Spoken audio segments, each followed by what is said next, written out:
Hey G Squad, welcome back to an episode of Is It Worth It? So for today's episode, we have this cool, amazing product right here in my hand, and basically what this product is a digital scale. But first thing first, I'm actually open up and show you guys what the product looks like before we talk more about it and show you guys how it works. So you want to open up this part right here, and then you can slide this part out, and then you see that there's a scale right there. And then inside, they also provide you a little piece of paper, if I can get it out. So they provide you this little piece of paper that is a little instruction guide or user manual to show you guys how to use the product and all the different functionality that's on here. But this is basically what the product looks like, if you can see. It has that kind of like tempered glass, so if you guys drop it, it might break because it's glass. But you guys can see on here, they have their little logo right here, Measurik. The units button right here, the zero, so you can zero out the machine before measuring your products or whatever. So if we take a look at the product, this is basically what it looks like. You guys get the scale right here, or the waiter right here.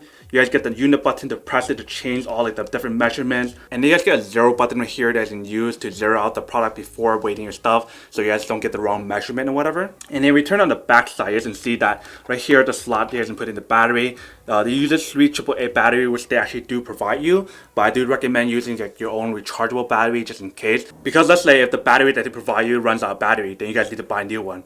Whereas if you guys have your own rechargeable batteries, then you guys don't have to worry about that and just recharge it every single time when it runs out of battery or whatever. And then you guys can see that there's a little hook area that you can use to hook it onto the wall if you guys want to. And they have the anti-slid or anti-grip material to help prevent the product from moving when you guys are weighting your product or whatever. And probably one of the cool things about any kind of like digital scale itself is the fact that once you guys are not using it for a long period of time, it actually turns off by itself. So the moment you guys take it off and put it back on the table to weight your stuff, then it powers back on. But it's actually better for you guys to do it on a flat surface. So let me actually go do that first and then come back and talk more about the product itself. Alright, so you guys can see right here we have the product. We're gonna do a quick test to show you guys how to use the product. So we're gonna click the zero first to zero out.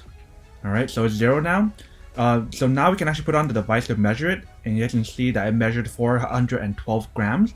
And if you guys want to change the unit, just click the unit to change it to a different unit. So milliliters, there's also a pounds, and there's also a fluid ounce. So there's all these different type of measurement that you guys can use to change whatever you guys want to measure and whatnot, which is really, really cool. Alright, welcome back guys. So now that you guys saw the test of the product, you can see that actually does work and actually works really well. I really love how you guys can do all like the different type of measurement on here. So like it measures like the volume of water, like milliliters, fluid ounce, grams, pounds. You guys get pretty much all like the basic measurement you guys want to use for like your baking or cooking recipes and whatnot. And I definitely love the simple design and simple look of the actual product itself. Really small and minimal. Just perfect size to just leave in the kitchen if you guys need to like balance anything or weight anything. So now that we did the unboxing and a quick testing of the product itself, now to answer the question of whether or not it's actually worth it or not. So for me, honestly, I would have to say that this is worth it if you guys need one or want one of these, especially if you guys cook a lot or bake a lot. Like for me, I bake a lot, especially with this shelter-in-place order happening. I've been making a lot of like Japanese cheesecakes, matcha muffins, just so many stuff that I want to bake and stuff. And then sometimes I need to measure like how much grams of flour or water or whatever I need to add before I can add it into like the recipe and the mixing bowl and whatnot. So this is definitely worth it if you guys are going to be using this often for cooking or baking or whatever. But then obviously for those guys who don't want one or don't need one or have no use for one of these, then obviously don't buy one and save your money for something else that you actually do need. But other than that, that's pretty much it for this little unboxing, testing, and feedback about this product itself. Hope you guys enjoyed this video. If you guys did, then make sure to subscribe, like, and comment down below. And if you guys like this video and you guys want to see more, then make sure to click on that bell notification in the bottom to be notified of new videos that will be coming up in the future. But as always, make sure to stay positive, be you, and I'll see you guys in the next episode of Is It Worth It? Peace. And then for today's G Squad fan shout out day we have